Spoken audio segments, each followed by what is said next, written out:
Good evening, all of you. In the previous class, I told you about this accounts, company accounts. That is, different types of shares, different types of companies. All these things we have discussed in the previous class. Now, okay, if you want, I'm going to brush up. Okay, fine. I'll brush up all those things. Taking into account the disadvantages of partnership business. Okay, the company type of business came into existence. That is nothing but joint stock company. Okay, joint stock company business came into existence. And when we go for forms of business organizations, we'll have 5 types of business organizations. First one is sole trader. Second one is Hindu undivided family. And third one is partnership. And fourth one is joint stock company. And fifth one is cooperative societies. And all the forms of business, they were undertaken by the business people. That is, first of all, we will come across simple sole trade business. And then after that, we had gone for this Hindu undivided family, HUF. Okay, in brief, we'll call that thing as HUF. And after that, we'll go for this partnership business. And after that, we are going for this joint stock company. And after that, we'll come across the cooperative societies. This is the chain. And all these organizations, all these forms of businesses, they came taking into account the disadvantages of one business in order to whip off the disadvantages of the business organizations. These other forms of businesses, they came into existence. Okay, taking into account the sole trade business disadvantages or limitations, whatever it may be, the HUF came into existence. And taking into account the disadvantages and limitations of HUF, the partnership business came into existence. And taking into account the disadvantages of partnership business, okay, the joint stock company businesses, they came into existence. Like this, you'll come across to rectify the disadvantages of one form of business organization, okay, another form of business organization came into existence. Okay, now when we are going for joint stock company businesses, in order to eliminate the disadvantages and limitations of partnership businesses, the joint stock companies, they came into existence. And what is a joint stock company? Joint stock company is nothing but a voluntary association of members created by court of law. That is, it is an artificial person created by court of law. Okay, it is an artificial company. It is not having any natural. It is not a natural person. It is an artificial person created by court of law. And moreover, it is nothing but a voluntary association of members. Okay, there is no compulsion, and it is not mandatory to all the people to come and join. It is nothing but a voluntary association of members coming together to do or to carry on a business. And when you go for this joint stock company, okay, what is the definition of joint stock company? Everything we'll take into account now, and we'll go for the characteristics and other things. This is nothing but just a brush up. Mind it, this is nothing but a brush up for the things that we come across.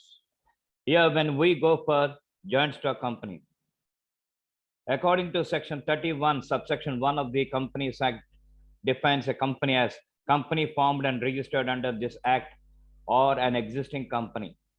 An existing company means a company formed and registered under any of the former Companies Acts. We are having Companies Act of 1956, and after that, so many amendments came for this Companies Act. And recently, we are having Companies Act of 2013. Okay, and whatever it may be, the base, it won't change. The base, it won't change amount. Everything is one the same. If you take 1956 Act, or if you take 2013 Act, whatever it may be, the basic nature, it won't change. And it is nothing but there are some characteristic features that we come across. What are the characteristic features? The characteristic features, first one is, it is a voluntary association of members. That is, there is no compulsion on any person to come and join. Okay, voluntarily people, they'll come and they'll join and they'll form a company. That is nothing but voluntary association of members. The second one is separate legal entity. The company will enjoy a separate existence, a separate legal entity, like how individuals, they are having a separate entity. In the same way, joint stock companies, they will enjoy a separate legal entity, because one thing you have to keep in mind, that it is a artificial person created by court of law. Okay, now this is the second characteristic feature that we come across. Now, perpetual succession. What is this perpetual succession? When you go for partnership business, when any partner, when he expires, or when he becomes insolvent or insane, okay, the partnership business will come to an end. But here it's not like that.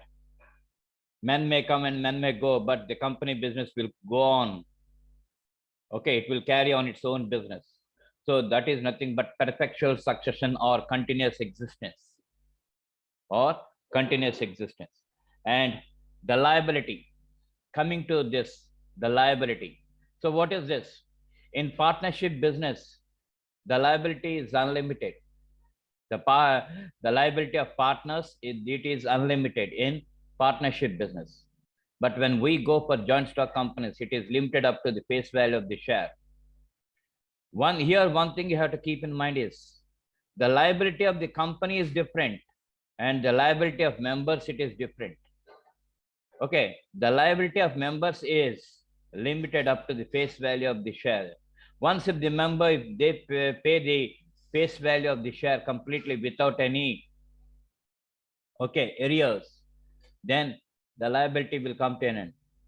Apart from this, you'll come across the liability of the company. It will take so many loans from banks, financial institutions, and it is the responsibility of the company to pay off those things. But it is entirely different from the liability of members. Now, how every person, they are having a signature. In the same way, every company, every joint stock company will have its authorized signature, and that authorized signature, will call that thing as common seal. Okay, common seal. Next, separate ownership and management.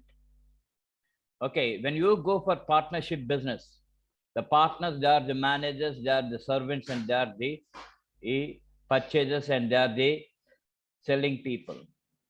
So their ownership and management, they will rely on the partners. There won't be any separate management, because they'll feel that when we keep some people to look after the accounts and other things, management, we have to pay some salaries. When we can able to do that, why don't we do that? Like that, the partners, what they will do is, they themselves, they will manage. But in joint stock companies, it is not like that. Ownership is entirely different from management. Okay, owners, who are the owners of the company? The shareholders are the owners of the company. And these shareholders, they will appoint some people to manage the company. So management as well as ownership, they're entirely different. Because the owners, they'll stay at different places. There is no hard and strict rule that they have to stay near the company. They can stay at any place. Okay, when they are staying at faraway places, what they will do is, they'll appoint some people to manage the company. And whenever necessary, these owners, they'll come to the company. Like that, you'll come across separation of ownership and management. Next, okay, when you go for a company, to form a company, you have to follow some legal formalities. At the same time, when you want to close the company, then also you have to follow some legal formalities. Okay, what are the legal formalities that we come across? Okay, first thing is registration. Registration is compulsory for any joint stock company, whether it may be a small company or a big company or a middle company. Registration is compulsory. When you go for partnership business, there won't be any much, I mean, trouble. Okay, whether the partnership is registered or not, people, they won't give much emphasis for that. But when you go for a joint stock company, okay, it should be registered and it must be registered. Then only it will become a joint stock company. And where the registration will take place? With the registrar of the companies. Okay, according to the Companies Act of 1956. Okay, all the companies, they must be registered with the registrar of companies. Okay, like this, you'll come across the characteristic features. Now, after that, classification of companies. Okay, what are the different types of companies that we come across? When we go for the classification of companies, we have to take into account three criteria.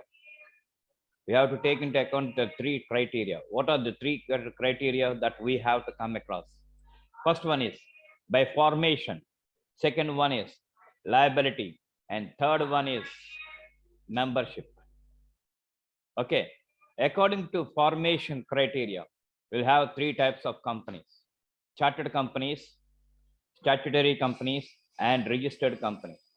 These are the three types. Now, what are chartered companies? Companies established by kings, queens, and princes. We will call them as chartered companies. For example, if you want to take, you can take this. Okay, East India Company. It was established by Queen Victoria. And coming to the second category, statutory companies. By passing a special resolution in the parliament, whatever it may be, the companies that were formed, we'll call them as statutory companies. For example, RBI, SBI, LIC, all these things, by passing a special resolution in the parliament, they came into existence. That is nothing but statutory companies. And after that, we'll come across registered companies. All the joint stock companies must be registered under the Companies Act of 1956. And they must be registered with the registrar of companies. Then only we can say that it is a company. Otherwise, we won't call that thing as a joint stock company. This is the first criteria that we come across. And the second criteria is liability. Companies limited by limited liability. Okay, there the liability is limited. It won't go. That is, everywhere when you want to go for any liability, it is limited to certain extent only. Beyond that, they are not supposed to go. That is nothing but companies limited by limited liability. Next, companies limited by unlimited liability. There is no limit. There is no limit. That's why it is called as companies limited by unlimited liability. That is the second type. And third one is companies limited by guarantee. That is, one company will stand as a guarantee for another company. Whatever it may be the deficiencies and whatever it may be the discrepancies that a company arises, another company will come forward and it will safeguard that company. So it will act as a guarantor. So company is limited by guarantee. This is the third type that we come across. And taking into account the membership, we'll have private companies and public companies. Private companies, there the members are very, very limited amount. The private company people, they won't give their shares to any outsider. They'll give their shares only to their friends and relatives only. So they'll keep a limitation to that extent only. That is nothing but a private company. And The words PVT Limited, it should be added at the end of the name of the company, or P within brackets Limited, it should be added at the end of the name of the company. Mind it, every company must be named. Don't be of that opinion that they should not be named. Every company, they must be named. And we should not use, okay, I mean, the name or Royal or Chartered like this. Okay, the names should not be started. Okay, so this is the thing that you have to keep in your mind. And so you may ask me, sir, I mean, when we are going on the road, we found some companies, we found some this thing as Royal Enterprises. It is not a company, please. It is an enterprise. Royal Business. It is not a company, please. It is a business, small business. So there you can use the Royal Cafe. Okay, it is a cafe, and those people, they want to keep this royal, but it don't be of that opinion that it is a company, joint stock company. But one thing you have to keep in that no company should keep royal, the name royal or standard or chartered like that. No company has the right to keep their names like this. So private companies, where the members are limited and the companies, they'll give shares to their friends or relatives only. They won't give any share to any outside person. Next, public company. The word itself, it tells us that it will give shares to anybody. Anyone can apply for the shares and anyone can become a shareholder in a public limited company. And how to recognize this? Okay, the words LTD, when you come across the words LTD after the name of the company, we can think that it is nothing but a public limited company. So like this, you will come across the classification. And apart from these classifications, we are having holding company, subsidiary company, government company, all these things. Okay, we all have collaborated company, all these things you will come across. But mainly on 3 criteria, you will come across these companies. Okay. Now, when we go for further, we'll come to understand about what is a holding company, what is a subsidiary company, what is a government company. All these things we'll discuss in the later on stages. Okay, in the later on stages, we'll discuss about that. Okay, coming to the shares. Previously, companies, they used to have 3 types of shares among: preference shares, ordinary shares, and deferred shares. Preference shares, where preference will be given in the receipt and payment of the shares, those will call them as preference shares. Ordinary shares, the word itself, it tells us that there won't be any preference in either in receipt or payment. And deferred shares, these deferred shares are also known as qualification shares. And these deferred shares or qualification shares will be given only to the directors of a company. And the face value of the deferred share, okay, even though it is small in the initial stages, but the liability is more, because every time whenever there is no money, okay, the deferred shareholders, they have to pay money from their pocket. And previously we are having these 3 types of shares, but after some time the deferred shares or the qualification shares were completely banned, and we are having only 2 types of preference shares, that is preference shares and equity shares. When you go for preference shares also, we will have 5 types of preference shares. Okay, 5 types: cumulative preference shares and non-cumulative preference shares, redeemable and irredeemable preference shares, participative and non-participative preference shares, and another thing is convertible and non-convertible preference shares. Like that, we'll have 5 types. Sir, what is cumulative shares? Cumulative preference shares. Here in cumulative preference shares, the dividend, whatever it may be, it will be. The dividend, whatever it may be, it will be go on added. That is, okay, the dividend, whatever it may be, that the company people have to pay to the preference shareholders, it will be added. They won't pay that and it will be added.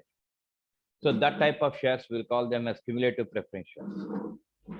Now, coming to the second, I mean, in the second thing, non-cumulative preference shares. What are non-cumulative preference shares? Okay, there it is not added place. The dividend is not added. As and when they arise, it will be paid to the shareholders directly. Whether they will take or whether they will accept or not, it is not the question of the company. Once they declare the dividend means immediately they will pay off that dividend to the shareholders. So that type of preference shares, will call them as non-cumulative preference shares. Next, redeemable preference shares and irredeemable preference shares. What are redeemable? Redemption means repayment. As and when the shareholders, when they ask about the money, the company must be in a position to repay the amount along with dividend. That is principal amount as well as dividend they have to. So that type of shares, will call them as redeemable preference shares. Now, irredeemable preference shares. Okay, the repayment will be done at the end of the company. That is, whenever the company is going to be closed, then only the amounts will be paid to the preference shareholders. Those are nothing but irredeemable preference shares. Next, convertible and non-convertible. You can convert the preference shares into equity shares, and okay, you can convert easily without any hesitation or without any further discussion or thinking. You can convert equivalent to that value. You can convert, you can get the equity shareholders, equity shares. Okay, so that type of shares, will call them as convertible preference shares.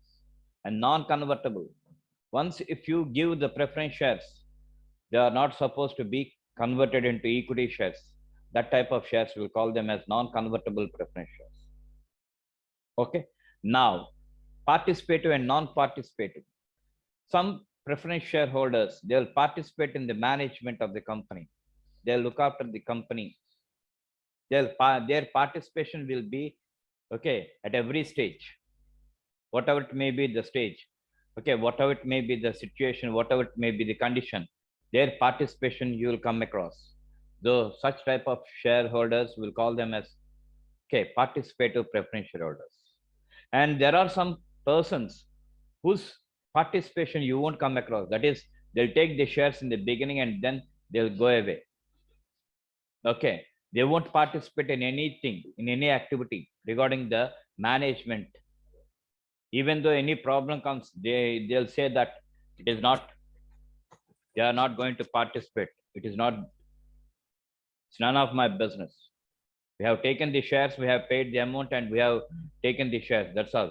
Whenever we want, we will sell them, or whenever we want, we are going to return that to the company. But okay, don't keep any, don't think or don't expect any participation in any activity.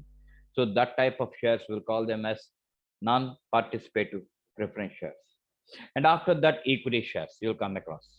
Okay, so this is how you'll come across the types of shares of a company. Now, after that, we are going for the capital amounts. Okay, what are the capital amounts that we come across? Okay, after this, I'm going to give you about the differences between preference shares and equity shares, or else I'll tell you the differences one by one. Okay, before that, it is better to know how many types of capitals we'll come across. When you go for a joint stock company, the capital amount will be decided. Okay, the capital amount will be decided, and it will be divided into small segments, and all these small segments, we'll call them as shares.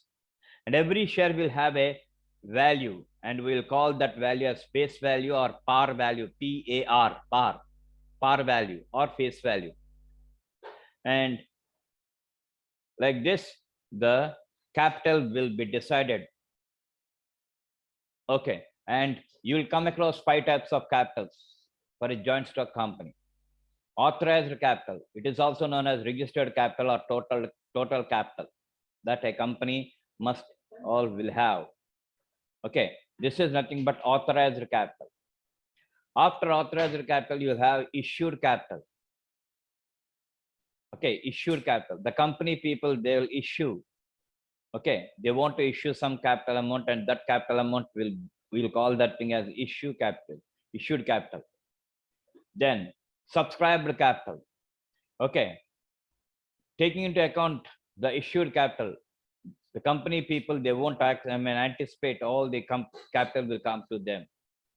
Okay, the public will say that we are going to subscribe some capital amount, some amount, and that amount they'll call that thing as subscribed capital. Then after subscribed capital, you will come across called up capital. The company people, by taking into account the subscribed capital, they will call some people to pay the amounts.